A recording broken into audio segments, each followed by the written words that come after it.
Hello students, आज इस video के माध्यम से मैं बोर्ड में लगातार पूछे जाने वाले बहुत महत्वपूर्ण क्वेश्चन जो कि राउल्ट के नियम के ऊपर पूछे जाते हैं, ऐड वाष्पशील पदार्थ वाले क्वेश्चन। आप सिर्फ एक ही कमी करते हैं, न्यूमेरिकल करने से पहले सूत्र को रट लेते हैं। इस वीडियो के माध्यम से मैं आपको बताऊंगा सूत्र रटने की जरूरत नहीं है, सिर्फ पहले उसकी थ्योरी को समझिए और तब जाके ये जो महत्वपूर्ण क्वेश्चन है उनको करिए।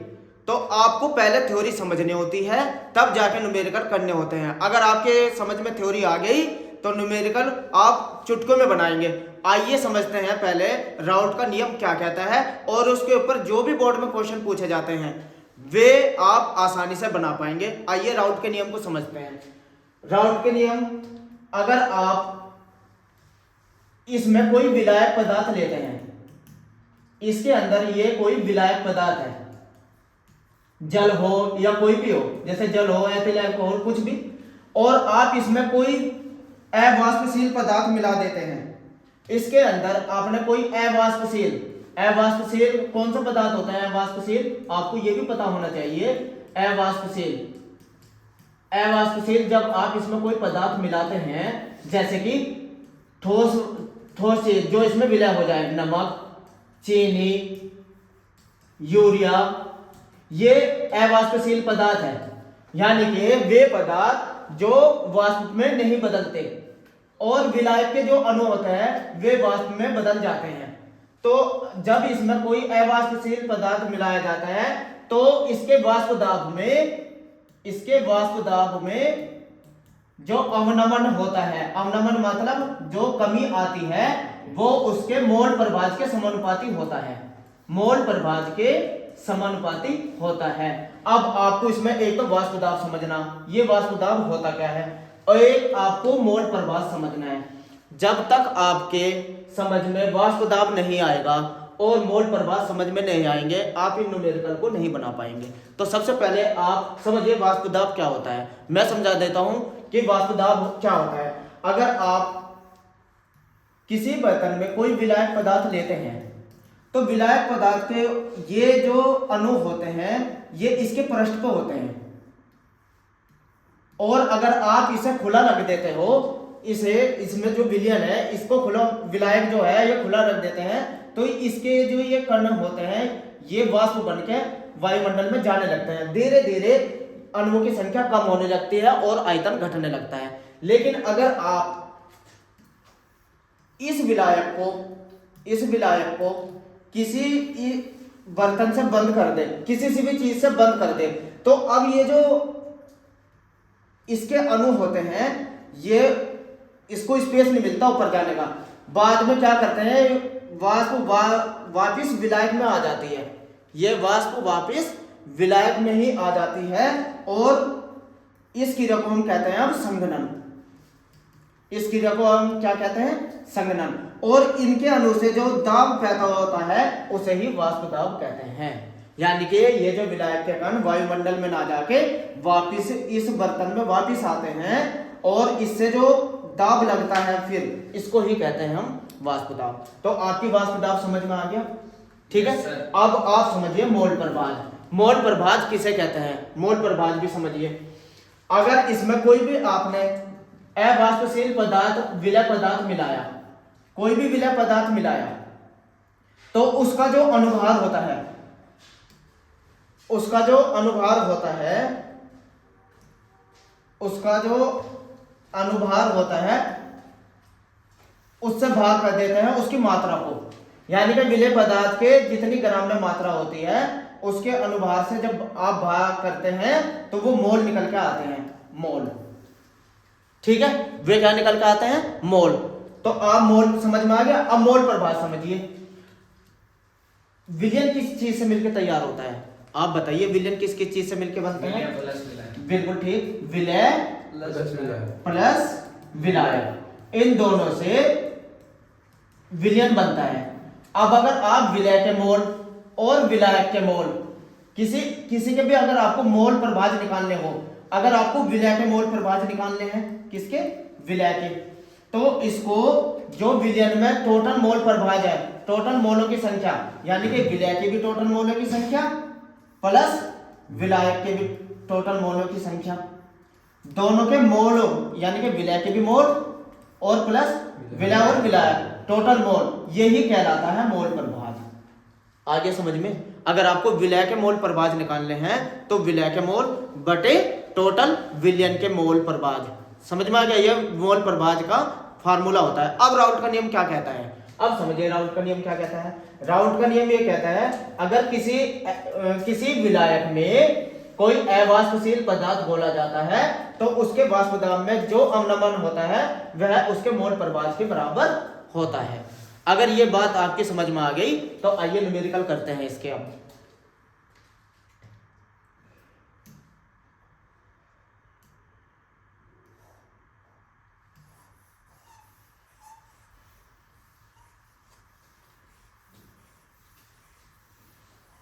अब देखिए इसके न्यूमेरिकल। तो सबसे पहले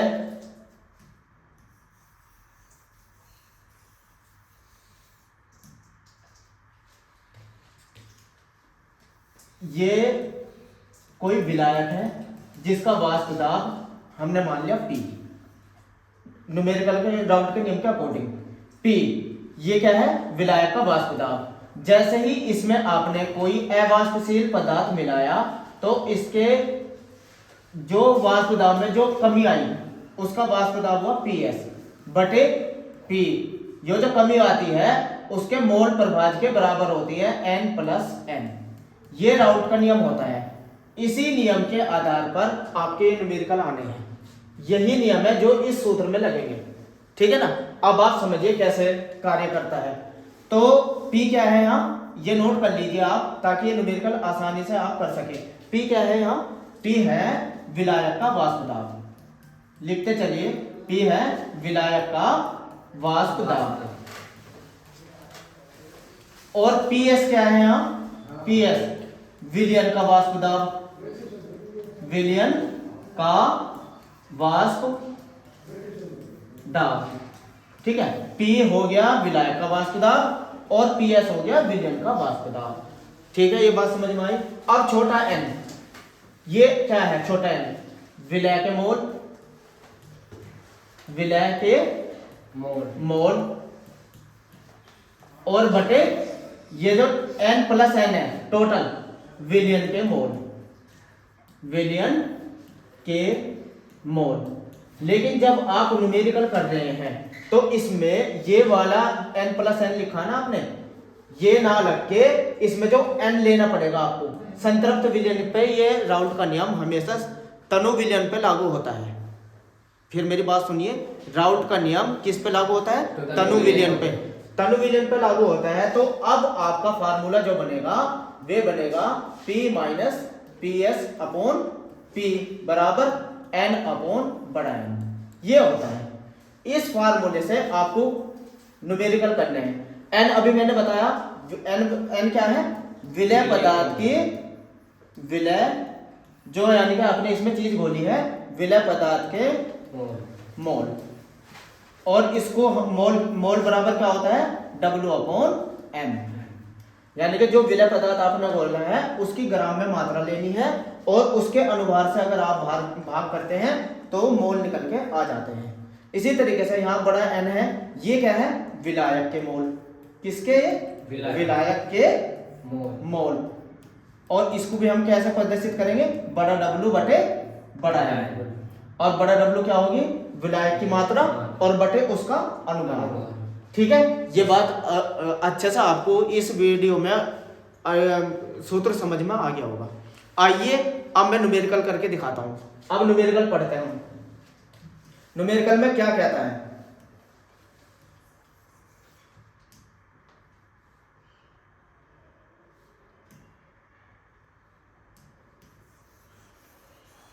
न्यूमेरिकल है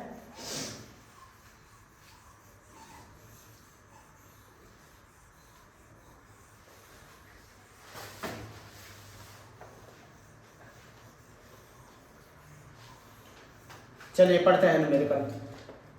एक अवाष्पशील, ये आवश्यक से अवाष्पशील पदार्थ जिसका अनुभार दिया 180, कोई ये इसके अंदर कोई विलायक है, इसमें कोई अवाष्पशील पदार्थ बोल दिया जिसका अनुभार को हम कहते हैं m। अवाष्पशील पदार्थ का अनुभार दे दिया m बराबर 180। क्लियर? आगे पढ़िए के 18 ग्राम, इसकी मात्रा भी दे दी। कितनी मात्रा दी इस गुल्ले वाली चीज की? 18 ग्राम, यानी कि छोटा डब्लू दिया 18 ग्राम, ये लिखते चलेंगे। इसके बाद को 100 ग्राम जल की मात्रा कितनी? इसमें विलायक कितना हो गया? विलायक ये कितना है? 100 ग्राम विलायक लिया, और साथ ही साथ इसने विलायक का नाम भी दिया। कौन है ये? जल। तो बड़ा डब्लू कितना दिया? 100 ग्राम। ठीक है, नोट करते चलेंगे। और इसके बाद जल का अनुभार कितना होता है? H2O का अनुभार कितना होता है? अनुभार आप पे निकालना आना चाहिए, वैसे भी मैं तो बता दूं 18 आएगा। कैसे? 2 + 16, ठीक है ना, 18 आ जाएगा। आगे क्या दिया? 20 डिग्री सेल्सियस पर विलयन की वाष्प दाब की गणना। किसके? देखो किसके वाष्प दाब निकालने हैं आपको? विलयन के वाष्प दाब। तो विलयन का वाष्प दाब आपको निकालना है, यानी कि PS आपको निकालना है। PS, S का मतलब सॉल्यूशन, ठीक है ना। 20 डिग्री जल का वाष्प दाब दिया, यानी कि विलायक का वाष्प इसमें दिया P इसमें दिया है 17.535, ये P दिया। अभी मैंने आपको ये सारी चीजें आपको नोट कर लेनी है।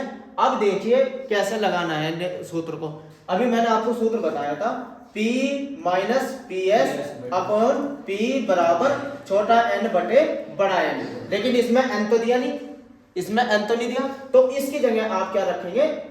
n का मतलब छोटा w बटे छोटा m बटे बड़ा W।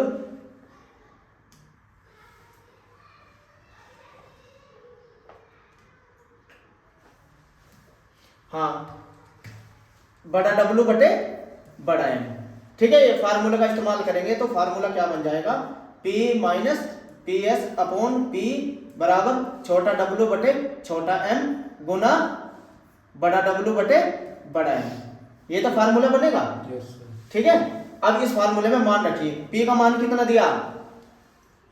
17.535 माइनस PS आपको निकालना बटे P का मान फिर यही 17.535 बराबर छोटा W कितना है? 18 गुना बड़ा M कितना है? बड़ा M ये रहा, ये बड़ा अंतर, सॉरी 18, ये भी 18 है, ठीक है। छोटा W भी 18 है, बड़ा W भी 18, बड़ा M भी 18 है। छोटा M कितना है? 180 और गुना बड़ा W कितना है? 100 ग्राम, ठीक है। तो अब आप ये करिए, 18 से 18 काट दीजिए तो ये हो जाएगा 18 बटे 1000, 10 ये है ना, तो बराबर आ जाएगा 0.0, 3 अंकों बाद दशमलव लगते हैं ना, 18। तो आपका मान कितना आ गया PS का? इसका कितना मान आ गया? P 17.535 माइनस PS अपॉन 17.535 बराबर 0.018। अब आपको क्या करना? इसकी इसमें मल्टीप्लाई करनी, इसकी इसमें मल्टीप्लाई करनी। चलिए करा देते हैं।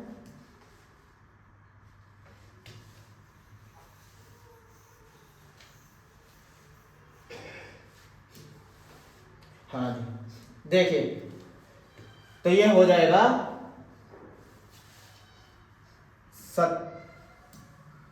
17.535 माइनस PS बराबर 0.018 गुना 17.535।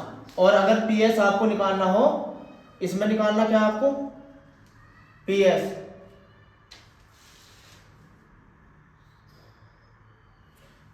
इसे इधर ले आओ गुना करके, जो भी आएगा मान इसको इधर ले आओ गुना करके, और PS को इधर ले जाओ, ठीक है ना। तो ये हो जाएगा 17.535 और इसको इधर लाके PS इधर ले जाना, और ये गुना करके जो भी आए इधर ये सब्ट्रैक्ट हो जाएगा, ठीक है, इसको कैलकुलेशन कर लेना, आंसर आ जाएगा 17.22। ठीक है, इस तरीके से ये इधर मल्टीप्लाई करके ना इधर 17.535 में से घट जाएगा। देखो ये जो आया ना 17.535, इन दोनों की मल्टीप्लाई करना और जो भी मान आए इसमें से ही सब्ट्रैक्ट कर देना, इन दोनों का मान निकाल के यहाँ से, तो यही बचेगा 17.22। करके देख लेना। ठीक है, तो अच्छे से समझ में आया, एक बार नोट कर लीजिए। अगर नहीं आया तो थोड़ी देर में दूसरा क्वेश्चन देखते हैं, उसमें आपको और भी अच्छे से समझ में आएगा। आइए देखते हैं दूसरा क्वेश्चन। चलिए दूसरा क्वेश्चन है, अब तो जल्दी जल्दी बनाएंगे, बस आप समझते चलिए, जल्दी जल्दी बनाएंगे। मैं बोल रहा हूं, आप भी अपनी कॉपी में लिखते चलेंगे। देखो 50 डिग्री सेल्सियस पर जल का वाष्प दाब, क्या लिया इसमें, जल का वाष्प दाब, ये एक उसमें जल है, इसका जल का वाष्प दाब P कितना दिया है, P बराबर विलायक है 92 मिलीमीटर। किसी पदार्थ के 18.1 ग्राम को कितना लिएगा मात्रा, W छोटा 18.1 ग्राम, कोई इसमें पदार्थ मिला दिया, उसकी मात्रा कितनी दी है 18.1 ग्राम को 100 ग्राम जल की मात्रा कितनी दी, यानी कि बड़ा W 100 ग्राम। ठीक है, यानी कि जल इसमें 100 ग्राम है और घुलने वाली चीज जो है वो कितनी थी, घुलने वाली चीज 18.1 ग्राम घोला गया। प्राप्त विलयन का वाष्प दाब इसी ताप पर, प्राप्त विलयन का वाष्प दाब इसी ताप पर कितना हो जाता है 87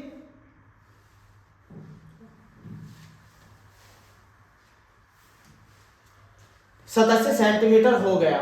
इसी ताप पर किसका वाष्प दाब हो गया, ये घोला गया। प्राप्त विलयन का वाष्प दाब, विलयन का वाष्प दाब कितना हो गया, PS बराबर हो गया 87 हो गया सेंटीमीटर।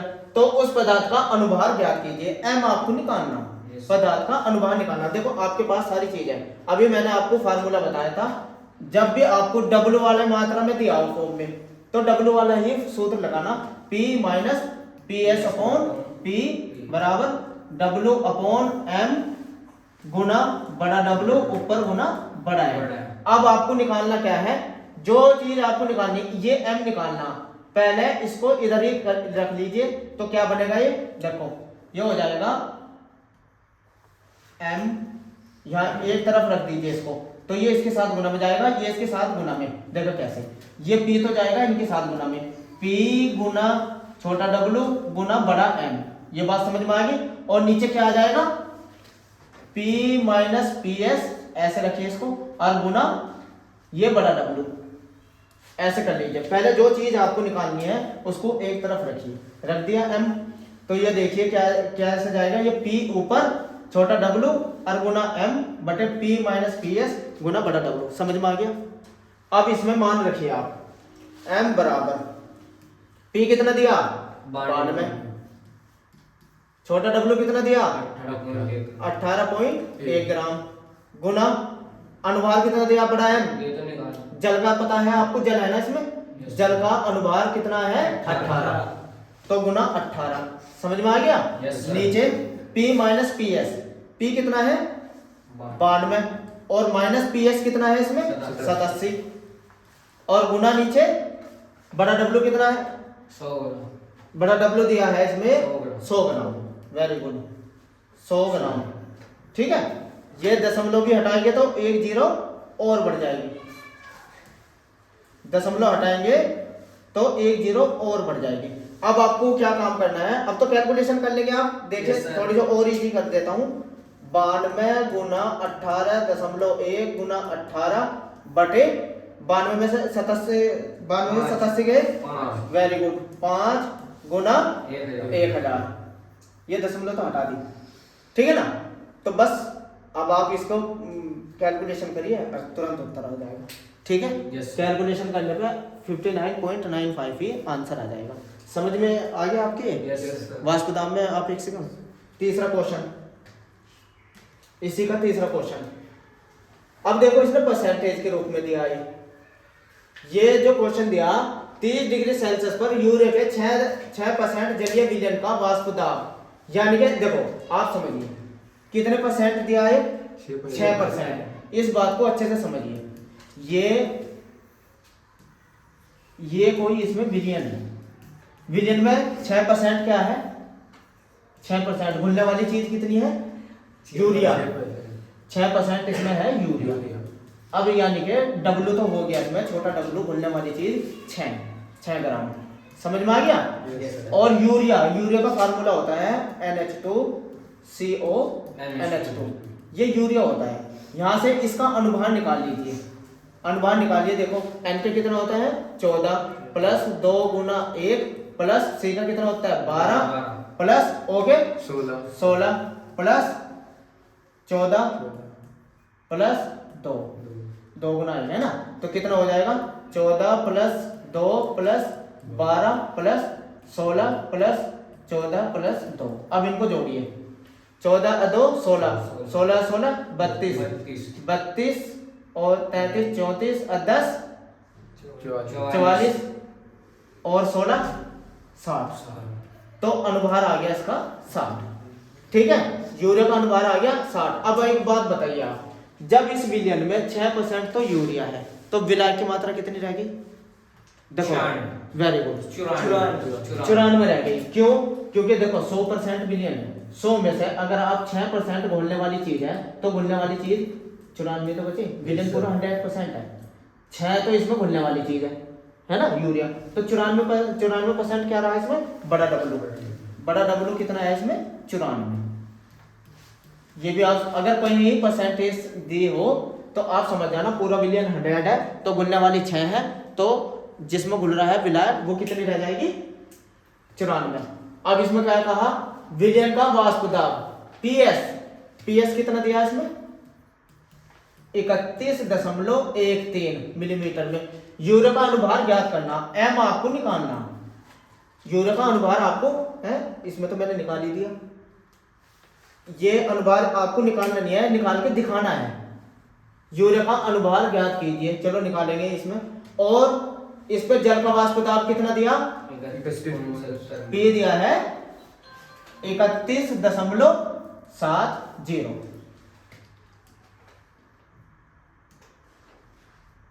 यानी कि ये आपको निकालना नहीं था, ये निकालना था उसके जरिए। निकाल के देख लेते हैं,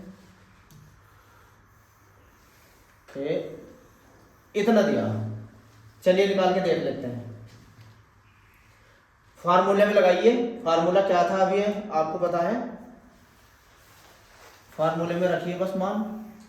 फार्मूला है P माइनस PS बटे P बराबर छोटा W बटे छोटा m गुना बड़ा W बटे बड़ा M, ठीक है, ये तो है फार्मूला।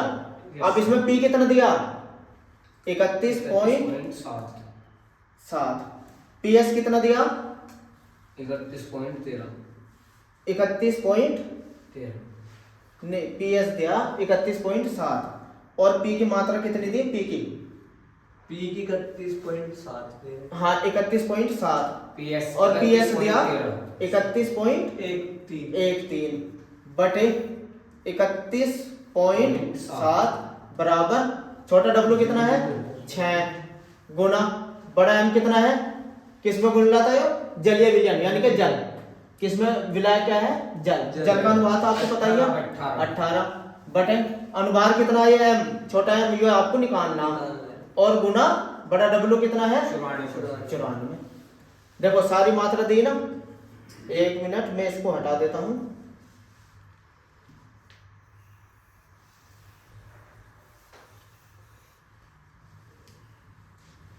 ये देखिए देना, तो इसमें इसको सब्ट्रैक्ट करिए कितना आएगा, ये पॉइंटों में कुछ भी और अनुभार को ऐसे रखिए।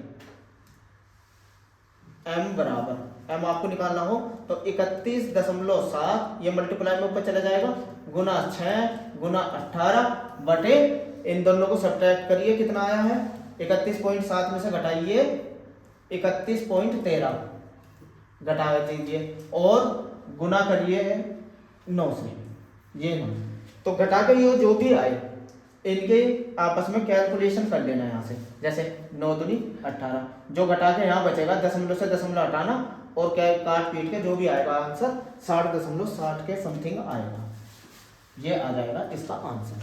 ठीक है, आया समझ में? नेक्स्ट क्वेश्चन समझ लीजिए, बस लास्ट है। बस ये कवथनांक में उन्नयन, ये मेरी नेक्स्ट वीडियो में समझेंगे आप। तो आज आपने राउल्ट के नियम के ऊपर आपने आंकिक प्रश्नों को पढ़ा, जो कि बहुत ही इंपॉर्टेंट है। मेरे साथ जुड़े रहने के लिए आपका थैंक्स।